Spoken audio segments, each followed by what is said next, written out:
Buenos días con todos, estimados estudiantes. Bienvenidos a la unidad 4 de nuestra materia, Seguridad Penitenciaria. En las unidades anteriores hemos construido el cimiento, pero es aquí, en esta unidad, donde empezamos a ensamblar las herramientas críticas que definen a un profesional de la seguridad ciudadana en el contexto penitenciario. Vamos a enfocarnos en el diagnóstico y clasificación de riesgos operativos, y la clase que iniciamos hoy, correspondiente al contenido 1, es la piedra angular de todo el sistema proactivo. Hoy vamos a hablar de cómo la información se convierte en el recurso clave para la prevención.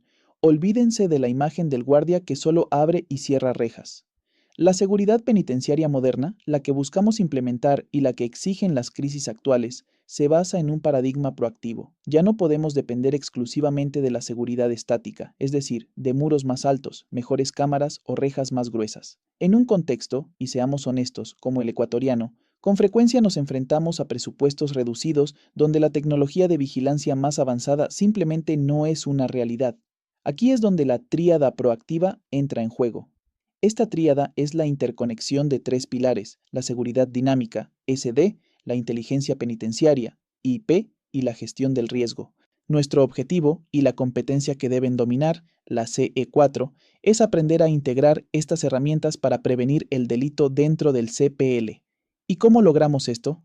Transformando la interacción diaria, esa conversación que ustedes tendrán en el patio, esa observación que harán en el comedor, en conocimiento accionable. El corazón de esta metodología es el ciclo de inteligencia penitenciaria, conocido como el CIP. Quiero que entiendan que esto no es algo sacado de las películas de espías, es una disciplina adaptada y fundamental para la gobernabilidad de un centro. Verán, la inteligencia militar o policial tradicional usualmente busca neutralizar una amenaza externa o judicializar un delito. La inteligencia penitenciaria es más compleja y continua. Su fin es la estabilización proactiva del entorno. Su propósito es mantener el control institucional y garantizar la seguridad de todos, de los PPL, del personal, de ustedes y de la infraestructura. Este ciclo es el proceso metodológico que nos permite tomar el caos de la información cruda, un rumor, una conversación fragmentada, una observación de patio, y convertirlo en un producto de conocimiento verificado y accionable. Les digo por experiencia, la aplicación disciplinada del CIP es lo que diferencia a una gestión reactiva, esa que solo responde cuando ya estalló el motín, cuando ya hubo homicidios o fugas, de una gestión proactiva y predictiva. Nos da esa inteligencia de advertencia, warning intelligence, para desarticular planes antes de que ocurran. Este ciclo se compone de varias fases interdependientes y continuas. Es un error verlas como pasos lineales. En realidad, se retroalimentan constantemente.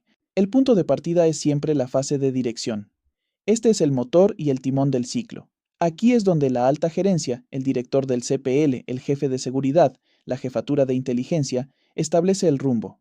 Si esta fase falla, todo lo demás es inútil. Malgastaremos recursos recolectando información que no responde a las amenazas prioritarias. El producto clave de esta fase son las necesidades esenciales de información, las NEI. Las NEI son las preguntas críticas que la administración debe responder para mitigar los riesgos más urgentes. Y estas NEI no surgen del vacío, deben derivarse del riesgo real. Por ejemplo, una NEI ineficaz, que he visto muchas veces, es: queremos saber sobre contrabando. Eso es demasiado amplio. Una NEI eficaz, una que realmente podemos usar, sería: identificar las rutas exactas, los métodos de ocultamiento y el personal, tanto interno como externo, implicado en la introducción de teléfonos móviles y armas blancas en el pabellón 4, poniendo énfasis en los días de visita familiar. ¿Ven la diferencia? Es específica, es clara y es viable. En el contexto de los GDO, grupos de delincuencia organizada, en nuestro país, una NEI vital sería: ¿cuál es la estructura jerárquica actual de la banda X en el pabellón B?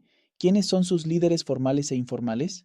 ¿Cómo se comunican con el exterior? ¿Existen planes para ataques contra la banda Y? O una NEI de contrainteligencia, fundamental en nuestra realidad.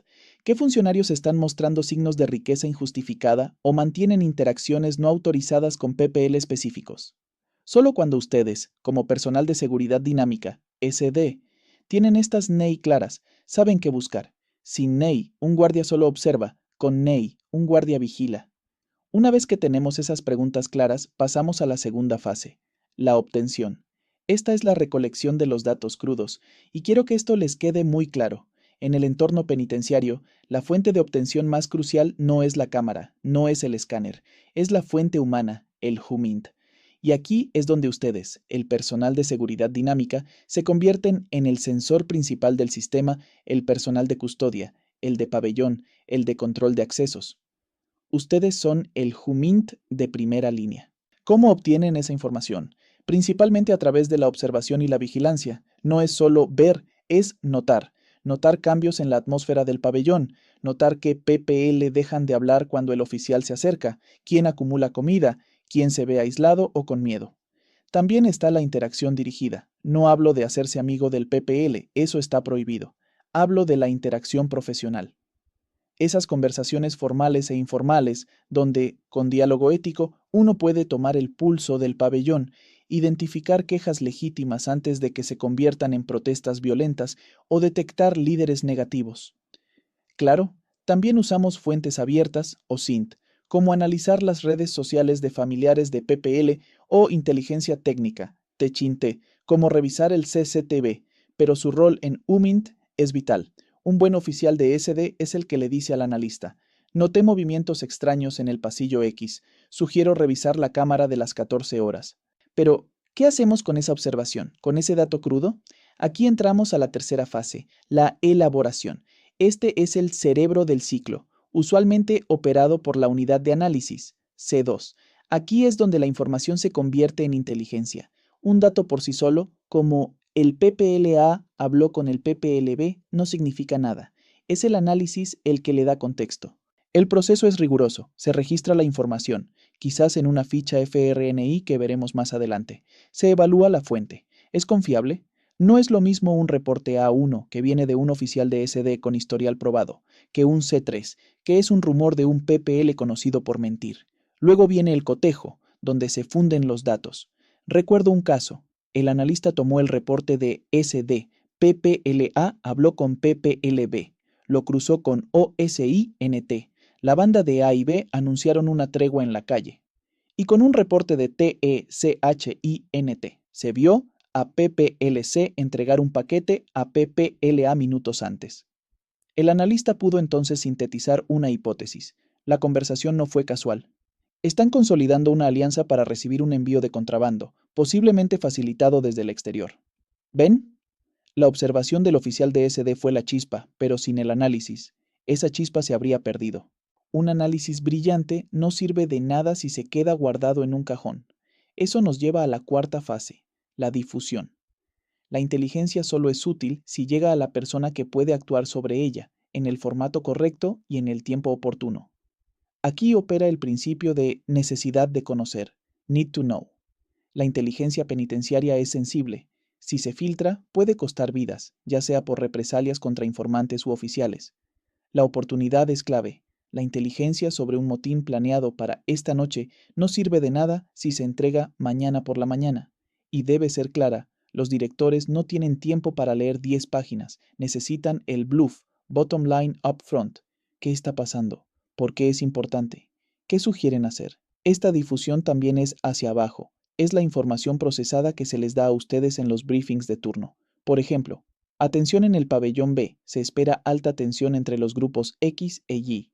Aumenten la observación, no permitan grupos de más de 3 personas. Y finalmente, llegamos a la fase más crucial y paradójicamente la más olvidada en la práctica diaria, la retroalimentación. Una vez que el director o el jefe de seguridad recibe el producto de inteligencia y actúa o decide no actuar, debe informar a la unidad de inteligencia sobre la utilidad del producto. ¿Fue precisa la inteligencia? ¿Fue oportuna? Esta retroalimentación es la que ajusta el ciclo y se convierte en nueva dirección. Por ejemplo, el director informa: la requisa basada en su reporte fue exitosa. Encontramos los teléfonos.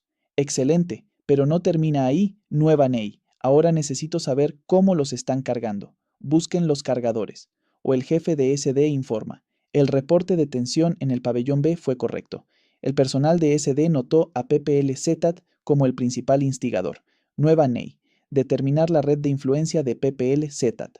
Esta retroalimentación también es vital para ustedes, el personal de primera línea. Cuando un oficial ve que su humilde reporte de observación, fase 2, llevó a una requisa exitosa, fase 4, y ahora recibe nuevas tareas de observación más específicas, fase 5/1, su rol cobra sentido. Ya no es un simple cuidador, es parte integral del sistema de seguridad, lo cual refuerza la moral y la proactividad. En conclusión, para la clase de hoy, quiero que se lleven esto. El ciclo de inteligencia penitenciaria no es un concepto abstracto de un manual, es la hoja de ruta operativa para la seguridad. Es la única metodología probada para que la administración se adelante a los incidentes y mantenga el control real del establecimiento. Y este ciclo, aunque complejo, se alimenta en su mayoría de la observación y el profesionalismo de ustedes, el personal de seguridad dinámica en esa fase de obtención. En los contextos de bajos recursos, su capacidad de observar, interactuar y reportar con calidad no es solo parte del trabajo, es el pilar que sostiene toda la estrategia de seguridad proactiva. Bien, para dar por terminada la sesión del día de hoy, les quiero recordar que deben revisar todas las actividades que se encuentran cargadas en el aula virtual y deberán realizarlas en el tiempo establecido. No se olviden que uno de los requisitos para aprobar el curso es que deben tener todas las actividades completas. Una vez más quiero indicarles que en el caso de tener alguna duda sobre la clase, pueden realizar sus preguntas al agente virtual de la materia. El enlace que los llevará directamente a conversar con el agente se encuentra cargado en la plataforma virtual en el apartado de la información general del curso. Si luego de conversar con el agente virtual siguen teniendo dudas, pueden realizar sus preguntas en el grupo de WhatsApp de la asignatura. Allí los asistentes de cátedra les ayudarán respondiendo sus preguntas. Además de eso, también tienen disponible un foro de dudas dentro del aula virtual, donde podrán dejar sus inquietudes para ser resueltas. Pasen bien, señores estudiantes, y nos vemos en la próxima clase. ITESUT, Instituto Superior Tecnológico Universitario de Transporte.